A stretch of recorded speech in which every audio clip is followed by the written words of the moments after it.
নমস্কার, ব্রেকিং বাংলায় আপনাদের স্বাগত। আমি জয়ন্ত মজুমদার। বনগাঁর বিজেপি প্রার্থী শান্তনু ঠাকুর, প্রাক্তন কেন্দ্রীয় মন্ত্রী শান্তনু ঠাকুর, তিনি যেসব কাণ্ড কারখানা করে চলেছেন তাতে রাজ্য নেতৃত্ব বিজেপির তারা এক প্রকার বিড়ম্বনায় পড়েছেন এবং শান্তনু ঠাকুর গত কয়েকদিন ধরে যেসব কাণ্ড কারখানা করছেন, যেসব মন্তব্য করছেন, তাতে বেশ অস্বস্তিতে রাজ্য বিজেপি এবং একই সঙ্গে কেন্দ্রীয় নেতৃত্ব। তো শোনা যাচ্ছে যে রাজ্য বিজেপি সূত্রে যে শান্তনু ঠাকুর যেসব কথাবার্তা বলছেন বা যিনি যেসব কাণ্ড কারখানা করছেন সেই নিয়ে কেন্দ্রীয় স্বরাষ্ট্রমন্ত্রী অমিত শাহকে নালিশ জানাবেন রাজ্য বিজেপি নেতৃত্ব, তার কানে তুলবেন। অমিত শাহ রাজ্য সফরে এলে বা বুধবার দিনই তিনি এসছেন, দক্ষিণবঙ্গে কোনো ইয়েতে আসলে সফরে এলে তাকে বলা হবে যাতে শান্তনু ঠাকুরকে নিরস্ত করা যায়। কারণ আপনারা জানেন যে শান্তনু ঠাকুর ঠাকুর পরিবারের সদস্য এবং বনগাঁ এলাকায় বা রানাঘাট এলাকায় মতুয়া সম্প্রদায়ের একটা বড় অংশের সমর্থন গত লোকসভা ভোটে এবং গত বিধানসভা ভোটে পেয়েছিল বিজেপি। গত লোকসভা ভোটে শান্তনু ঠাকুর এবং রানাঘাটে যে জগন্নাথ সরকার দুজনেই জয়ী হয়েছিলেন এবং মতুয়া সম্প্রদায় বা উদ্বাস্তু সম্প্রদায় একটা বড় ভোট যারা বাংলাদেশ থেকে এসছেন তাদের ভোট বিজেপি পেয়েছিল। তো তখন বিজেপি সিএ নিয়ে প্রতিশ্রুতি দিয়েছিল যে তাদের নাগরিকত্ব দেওয়া হবে, সেই কোনো উজাড় করে তারা ভোট দিয়েছিলেন মতুয়া সম্প্রদায় বা উদ্বাস্তু সম্প্রদায়ের মানুষ। তো এবার যেটা হয়েছিল যে 5 বছরের সিএ চালু না হওয়া নিয়ে মতুয়া সম্প্রদায়ের মধ্যে একটা ক্ষোভ ছিল। তো তখন শান্তনু ঠাকুর গত কয়েক মাস ধরেই বলে যাচ্ছেন যে ভোটের আগে সিএ বিধি কার্যকর হবে।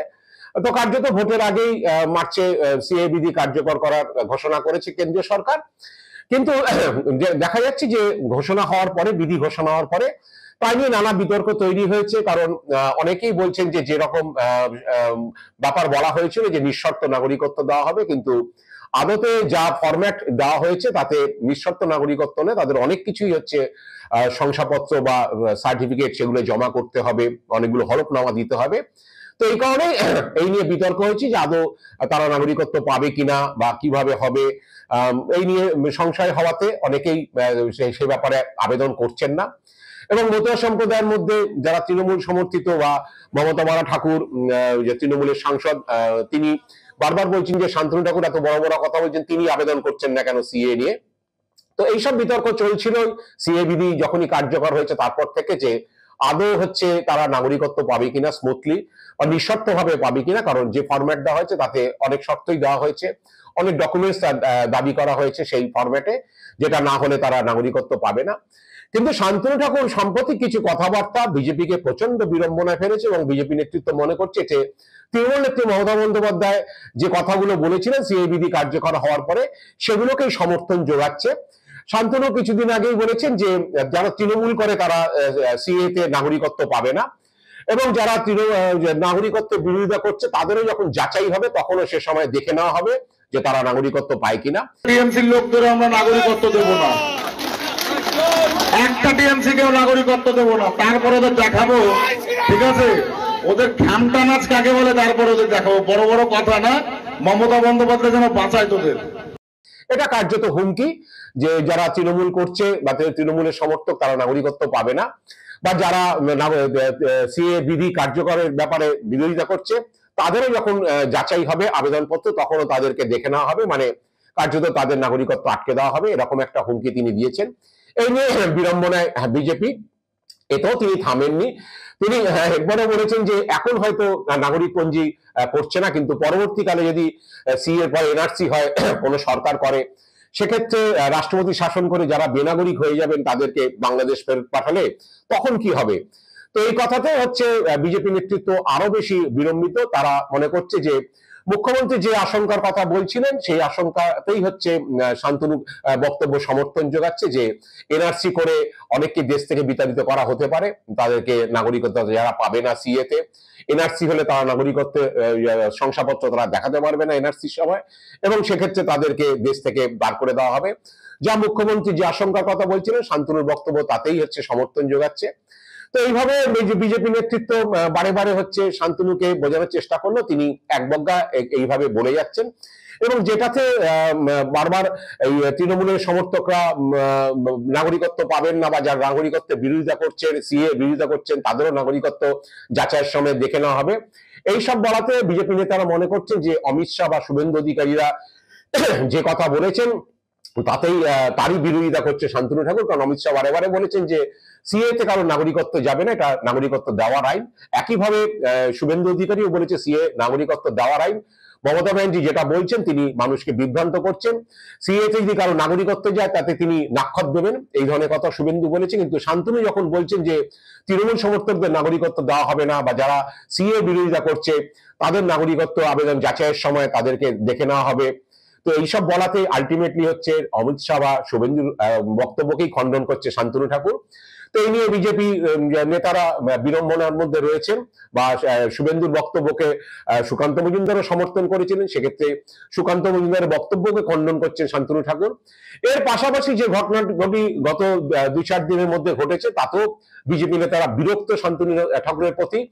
কারণ হচ্ছে ঠাকুর বাড়িতে বীণাপাণি দেবী বর্মার ঘরের অংশ দখল নেওয়ার জন্য যেভাবে সেই অংশে মমতা বালা ঠাকুর, মানে তৃণমূলের সাংসদ মমতা বালা ঠাকুরের বসবাসের অংশ যে তালা ভেঙে ঢোকার চেষ্টা যিনি করেছেন লোকজন নিয়ে এসে শান্তনু ঠাকুর নিজে দাঁড়িয়ে থেকে, সেটাও বিজেপি নেতারা ভালো চোখে দেখেননি, এবং সেই নিয়ে দলকে প্রচন্ড বিড়ম্বনায় পড়তে হতে পারে এই ভেবে বিজেপির এক নেতা অতিরিক্ত মাত্রায় বিএসএফ ডাকিয়ে সেদিনকে পরিস্থিতি সামাল দিয়েছিলেন। কিন্তু তারা মনে করেন যে শান্তনু ঠাকুর যেটা করেছেন সেটা তিনি ঠিক করেননি। বর্মার ঘরের অংশ দখল নেওয়ার জন্য মমতা বালার বসবাসের অংশে সেখানে তালা ভেঙে ঢোকার চেষ্টা, এটা ঠিক করেননি, কারণ এটা অনেক সহজ পথে আইনি পথে গিয়েই সুষ্ঠুভাবে সেটা করা যেত। তিনি যেটা করেছেন সেটা কার্যত গাছবাড়ির মতো করেছেন, এটা মানুষ ভালো চোখে নেবেন না, বা মতুয়া সম্প্রদায় ভালো চোখে নেবেন না। এই নিয়ে মমতা বালাও তীব্র প্রতিবাদ জানিয়েছেন। তিনিও বারে বারে বলেছেন যে এরা গাছবাড়ি করে এটা করার চেষ্টা করেছে, এবং জুতো পরে সমস্ত লোকজন নিরাপত্তা রক্ষীরা সেখানে ঠাকুর বাড়ির অংশে ঘরের মধ্যে ঢুকে পড়েছিলেন, বীণাপাণি দেবীর ঘরে, এইসব তিনি অভিযোগ করেছিলেন। তো এটা তো গেল, সেইটা নিয়ে সমালোচনা হলেও শান্তনু ঠাকুর থামেননি।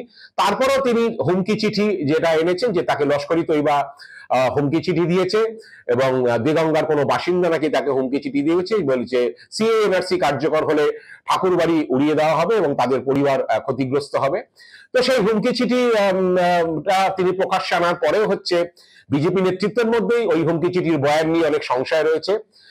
তারা মনে করছেন যে যেটা করেছেন, জানি না সেটা শান্তনু ঠাকুর আদৌ এই চিঠি পেয়েছেন কিনা, যদিও তৃণমূল থেকে বলেছে যে এগুলো নাটক করার জন্য তিনি এসব করেছেন।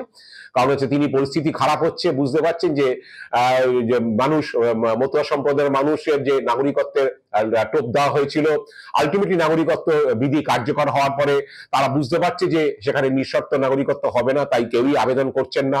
আর আবেদন করলে তাকে প্রথমে ভারতীয় নাগরিক নন তার ডিক্লারেশন দিতে হবে, এরপরে যেসব ডকুমেন্টস চাওয়া হয়েছে সেসব ডকুমেন্টস তারা যদি না দিতে পারেন সেক্ষেত্রে তার নাগরিকত্ব পাওয়ার সম্ভাবনা কমে যাবে, এবং নাগরিকত্ব পাওয়ার সম্ভাবনা যদি না থাকে পরবর্তীকালে তাকে কি করা হবে সে ব্যাপারেও কেন্দ্রীয় স্বরাষ্ট্র মন্ত্রকের যে পোর্টালে যে সিএ নিয়ে বিধি দেওয়া হয়েছে সেখানে কিছু পরিষ্কার করে বলা নেই। তো তখন মানুষগুলো বিপদে পড়বে, এবং তৃণমূল যেটা বারে বারে বলে যাচ্ছে যে যারা নাগরিকত্ব, শান্তনু ঠাকুর নাগরিকত্বের জন্য আবেদন করেননি, তার আধার কার্ড রয়েছে, ভোটার কার্ড রয়েছে, প্যান কার্ড রয়েছে, তিনি সাংসদ হিসাবে নমিনেশন ফাইল করবেন। তিনি যদি ভারতীয় নাগরিক না হন তাহলে তিনি কিভাবে নমিনেশন ফাইল করবেন? ভারতীয় নাগরিক ছাড়া কেউ সংসদে যেতে পারে বা কেউ আইনসভার সদস্য হতে পারে? এই প্রশ্ন তৃণমূল থেকে তোলা হচ্ছে। তো এখন শান্তনু যেসব কাণ্ড কারখানাগুলো করছেন বা যেসব কথাগুলো বলছেন, কার্যত অমিত শাহ বা শুভেন্দুদের হচ্ছে বক্তব্যকে খণ্ডন করছেন, বা মুখ্যমন্ত্রী মমতা বন্দ্যোপাধ্যায় যে আশঙ্কাগুলোর কথা বলছিলেন সেগুলোকে সমর্থন যোগাচ্ছেন। এই কারণে রাজ্য বিজেপি তার উপর প্রচন্ড বিরক্ত, এবং বিরক্তির কারণেই তারা শান্তনুর এই কার্যকলাপ নিয়ে অমিত শাহর কানে তুলতে চান।